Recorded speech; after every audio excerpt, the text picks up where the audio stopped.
un tema que pues se quedó en suspenso el pasado viernes, que se resolvió después de muchas horas de trabajo en el Senado de la República, y para platicar al respecto me da mucho gusto darle la bienvenida, los buenos días, al senador Marco Antonio Blázquez a este espacio. Senador, bienvenido, buenos días. David, mucho gusto, muy buenos días. Pues un tema, el de la Telecom, definitivamente controversial, senador.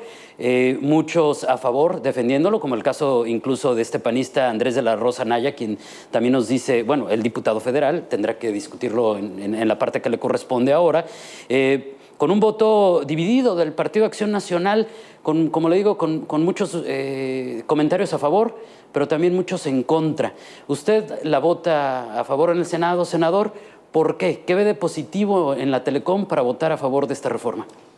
Mira, es una reforma constitucional que nosotros votamos hace unos meses y damos pie a la creación de un instituto autónomo que va a regir las telecomunicaciones.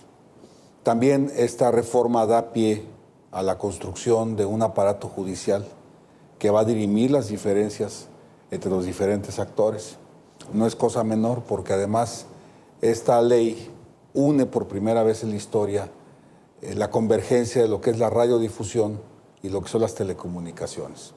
Entonces, cuando nosotros tenemos frente a nuestro trabajo de análisis, a nuestro poder revisor, este aparato, no tenemos, en mi opinión, más que corroborar lo que ya habíamos aprobado en materia constitucional y dar las reglas para que el IFETEL las interprete.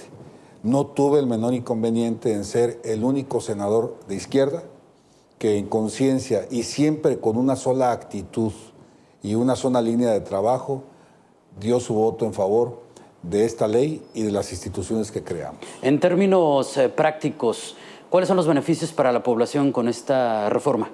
Pues ya se enumeran bastantes. Ya se habla de el no pago de larga distancia, la portabilidad numérica, se habla también de la durabilidad de los saldos, por ejemplo, cuando la gente está recargando sus teléfonos celulares, una serie de beneficios que se van a dar en cuanto a los costos de la telefonía celular, porque antes, por ejemplo, si tú no estabas en la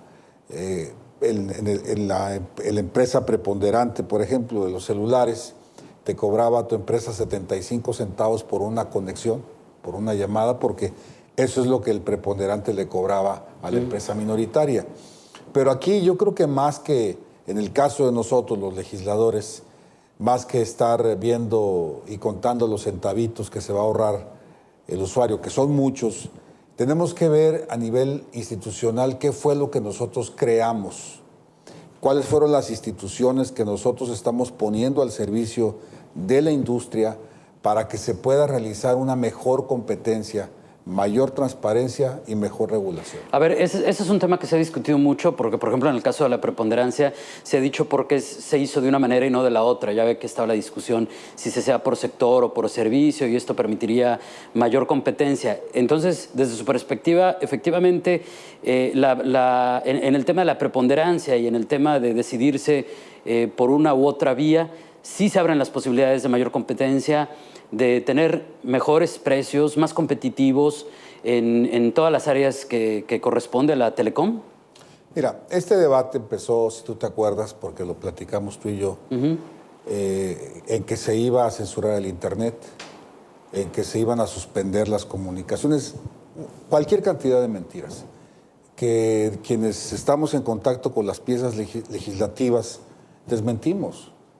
Vamos, era un debate hasta cobarde, porque estaban incitando a la gente a la creencia de que con esta ley ya no iba a poder, por ejemplo, a subir algún post en su Facebook o algún comentario en su Twitter. No era así. Sin embargo, si tú te das cuenta, esto que era una cortina de humo, llegó hasta el momento en que la discusión era que si la preponderancia era por sector o era por servicio. Así es. Y yo le pregunto a la gente que nos ve, ¿qué le puede interesar a doña Juana en la Pancho Villa, o a don Arturo en Rosarito, o a doña Laura en la Colonia Independencia, si la competencia en telecomunicaciones es por sector, por servicio? Pues no les importa. Sí les importa a los dueños del capital. les importa a los dueños de los grandes consorcios de telecomunicaciones y radiodifusión. Por el asunto de las acciones monopólicas de las que son acusados. Por supuesto, porque ahí es donde ellos van a ver quién pierde menos. Esta ley no fue quién gana más a nivel de monopolios, sino es quién pierde menos. Y te voy a explicar. Este grupo de compañeros en el Senado, encabezados por el senador Corral, iniciaron una campaña de contrarreforma, señalando que la competencia, que la declaratoria de agente económico preponderante debiera ser por servicio y no por sector. Así es. Cuando en la reforma constitucional que con mayoría calificada aprobamos nosotros hace 14 meses, se estipuló perfectamente, ahí está la Constitución, que la declaratoria de agente preponderante debiera ser a juicio del IFETEL por sector. Nosotros mandamos esta pieza legislativa al IFETEL y es el IFETEL, y quiero ser muy claro en esto, David, no el Senado. Nosotros no somos quienes hacemos la declaratoria de agente económico preponderante. Nosotros no somos una autoridad administrativa, somos poder legislativo. Y ponemos las herramientas en manos del Poder Ejecutivo para que ellos, en este caso el IFETEL, hagan la declaratoria. Cuando el IFETEL declara que el agente económico preponderante es por sector, de acuerdo a la lectura que le dan a la ley que firmó y apoyó el senador Corral, entonces los actores se inconforman. Dice Telmex, yo no soy, por el lado de telecomunicaciones, y dice Televisa, yo no lo soy, por el lado de radiodifusión, y se encuentran con otro organismo que nosotros creamos, que se llama el Poder Judicial Especializado, los tribunales, en donde se han de dirimir las diferencias en materia de telecomunicaciones y radiodifusión. Sin embargo, ellos, en este caso el senador Corral, es lo que él acusa.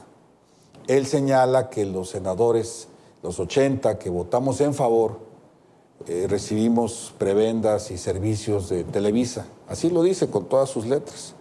Cuando yo sospecho que él, al no cuadrarle las cuentas, los números, en cuanto a que si fue declarado esto por sector o por servicio, se inconforma, se molesta, alguien de muy arriba lo presiona y obviamente quieren cambiar la Constitución, quieren contradecir el texto constitucional que nosotros ya habíamos aprobado hace unos meses. Entonces, senador, ustedes, me refiero a los que votaron a favor esta reforma, están satisfechos con el trabajo hecho, están, digamos, con esta visión de que lo que hicieron es para bien de la ciudadanía. ¿Así lo debo entender? Por supuesto, yo me siento muy tranquilo porque además, como tú sabes, yo trabajé 30 años en esta industria. No soy nuevo, como lo he dicho, mi voto no es inocente de ninguna manera. Estudié muy bien, tanto la reforma constitucional como también estudié la parte de la legislación convergente, léase las leyes secundarias. Entonces creo que nosotros le hemos dado a la industria, la convergencia de telecomunicaciones y radiodifusión, una gran pieza que va a permitir 3 aspectos: regulación, transparencia y competencia. Y sí va a haber oportunidad entonces, en función de las reacciones que tenga este instituto, en donde ya quedan el resto de las responsabilidades operativas, la oportunidad de acabar con los duopolios, por ejemplo, televisivos en nuestro país. Porque esa es una de las preguntas. Bueno, es una de las mentiras que se están manejando, porque si se revisa bien la ley, Televisa tiene mucha razón de estar inconforme, porque no solo va a tener que compartir su infraestructura de radiodifusión, lo cual no solo se entiende en sí como la radio. Ojo, porque muchos nos confundimos. La radiodifusión son las señales radiodifundidas. Y aquí se implica la radio y la televisión abierta. Televisa fue declarado agente económico preponderante en televisión abierta y en radiodifusión por sus estaciones. No solo va a tener que compartir su infraestructura, sino cuando lleguen las 2 televisoras que se van a licitar, estos nuevos canales de transmisión digital, también va a tener que facilitar instrumentación, técnicas y estaciones terrenas a fin de que estas empresas puedan florecer.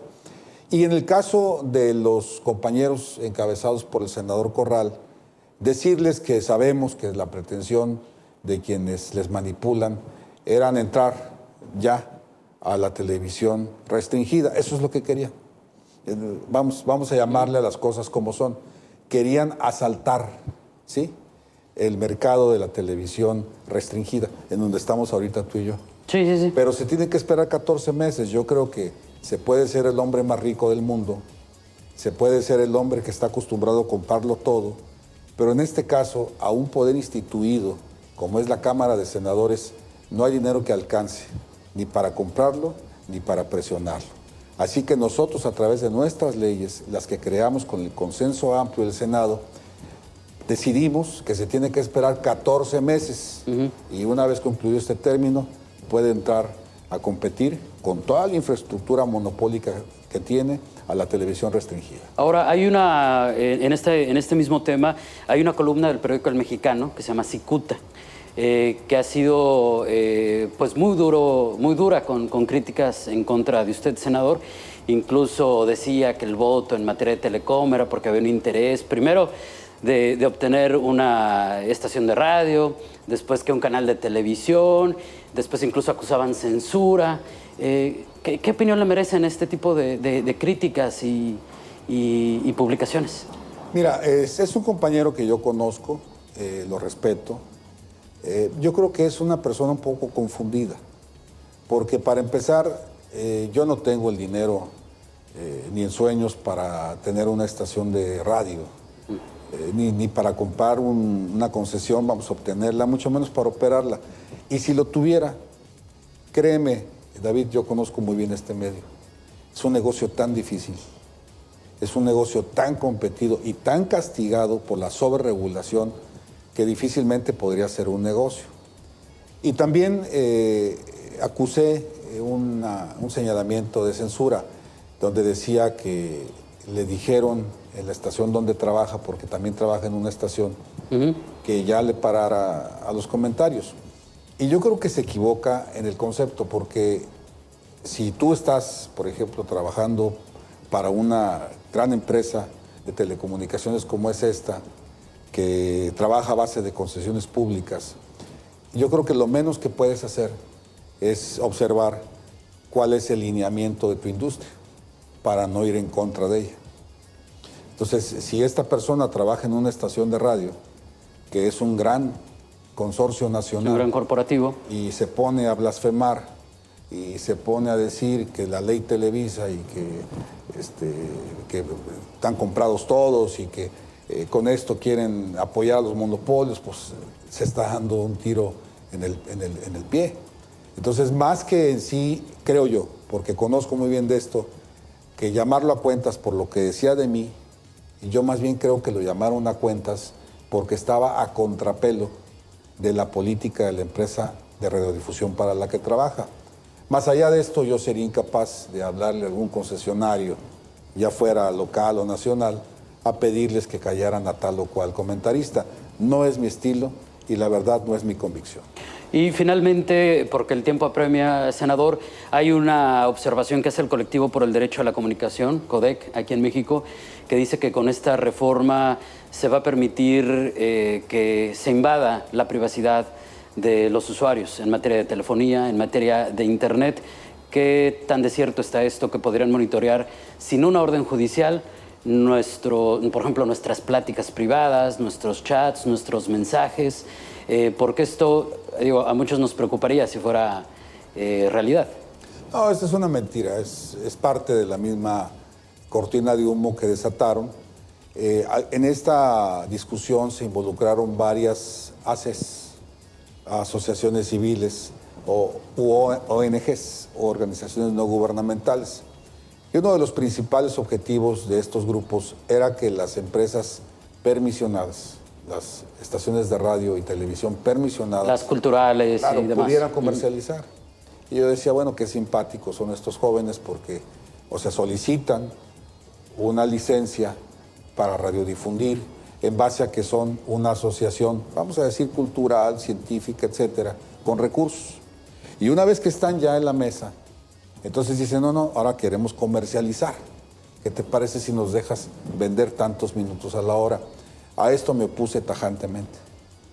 Y me opuse porque conozco la dificultad que pasan los compañeros ejecutivos de ventas de las estaciones, porque sé de la dificultad que entraña una competencia en mercados tan duros como es Tijuana, por ejemplo, que es uno de los mercados de radiodifusión más competidos, para que lleguen algunas agrupaciones y prácticamente acaben con el mercado.